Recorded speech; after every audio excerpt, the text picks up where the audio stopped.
What's up, everyone? NanMan here, and we're going to be talking about the top 5 Dominaria United cards for Modern.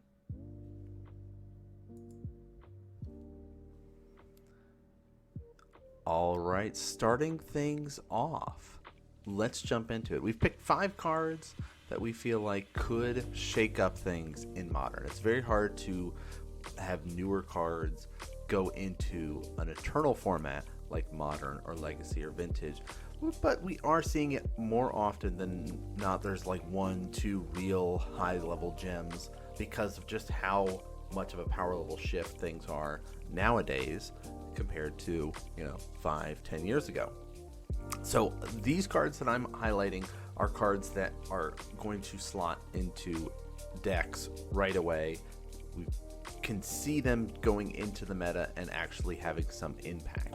The first one that we're going to be talking about is Temporary Lockdown, which is a 3-cost enchantment for 1 and double white, and when it enters the battlefield, exile each non-land permanent with mana value 2 or less until Temporal Lockdown leaves the battlefield.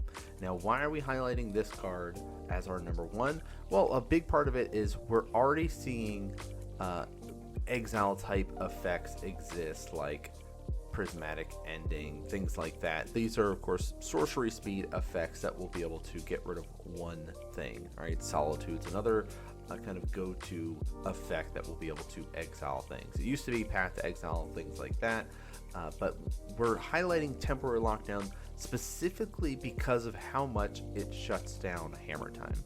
If you look at the Hammer Time list, there's basically 2 or sometimes even only 1 card that is not hit by this, because Cauldron Complete is sometimes running around in the list. That's a 7-drop. Nettle Cyst is sometimes running around in the main board, sometimes sideboard, which is, of course, that 3-drop there.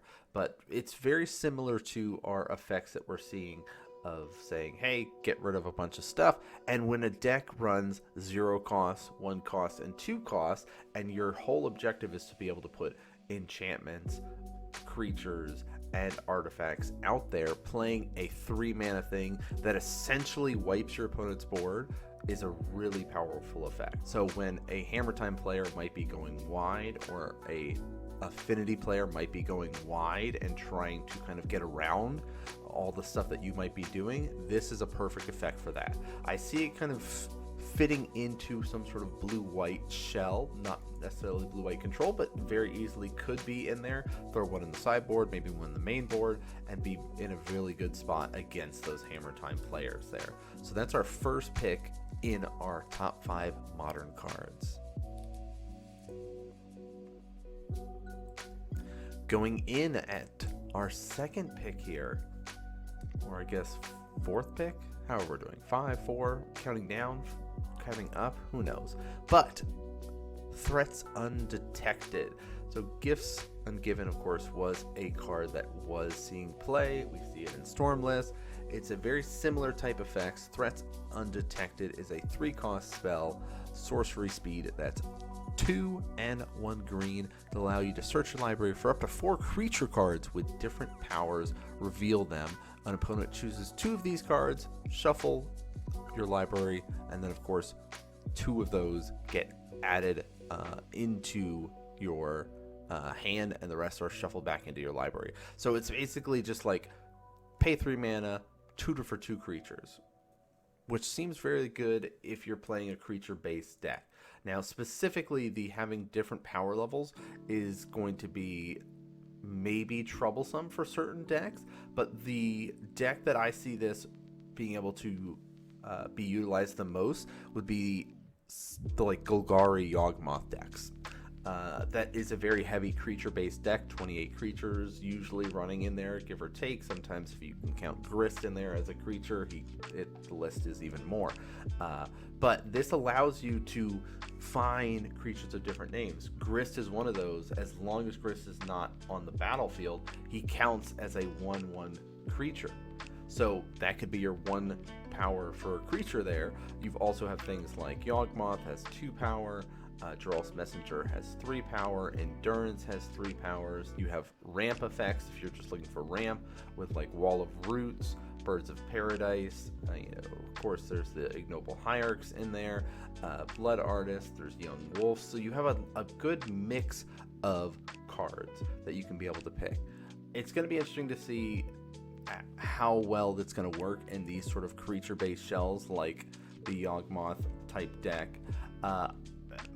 There might be some other ways you can run it in here in things like potentially a Living End style deck that has a lot of creatures that you can just add to your hand with different powers, because again, the Living End is kind of this hybrid shell now of this kind of blue, green, red-esque, this teamer almost, but a lot of black still in there. I really see it as testing in a Yawgmoth shell. So that's our kind of fourth pick here. All right, let's get into our lords. For people that had played Modern back in the day, you are probably familiar with how the lord-based effects works, where you just sort of swarm the board, go wide, bump everybody up by +1/+1, and kind of turn them sideways. Back in the day, it used to be that a lot of players would run things like Curse Catcher, which was pretty much the same effect. Sacrifice Curse Catcher, counter target instant or sorcery spell unless its controller pays 1.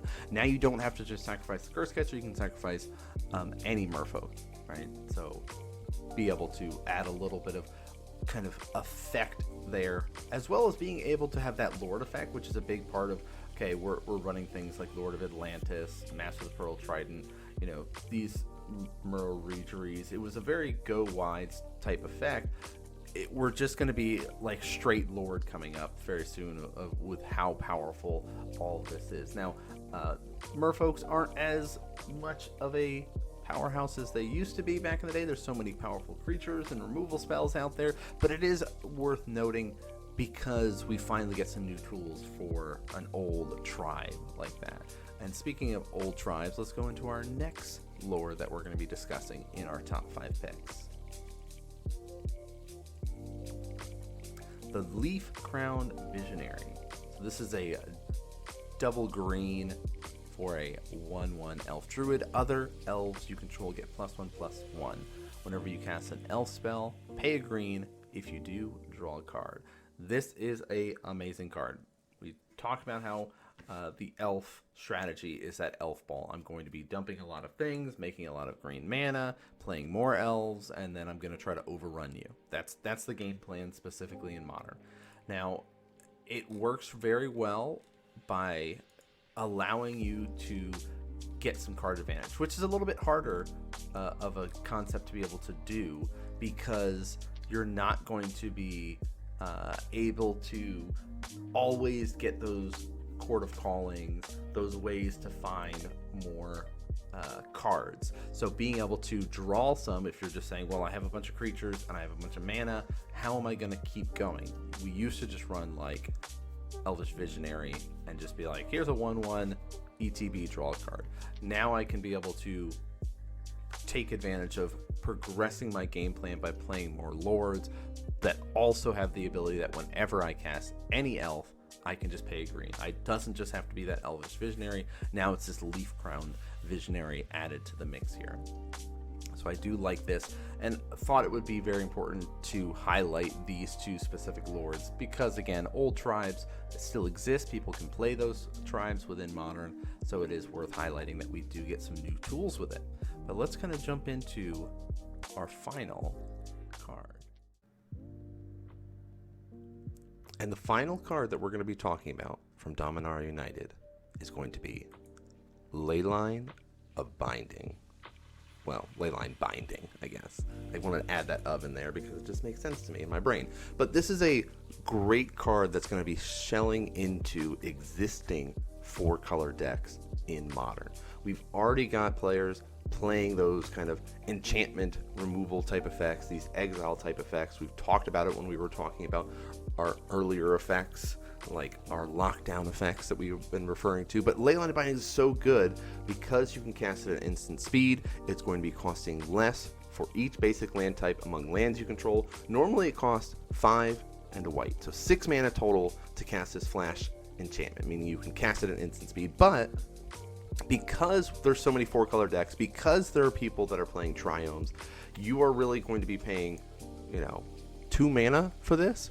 And when it enters the battlefield, you exile a non-land permanent an opponent controls until this leaves the battlefield. So just, again, additional removal that you can be able to use and utilize, just shelling it into an existing deck that is already taking advantage of running these type of effects, of running lots of basic land types. So Leyline Divining is coming in at our 5th and final pick here of cards that are going to be shelling and slotting right into existing Modern decks.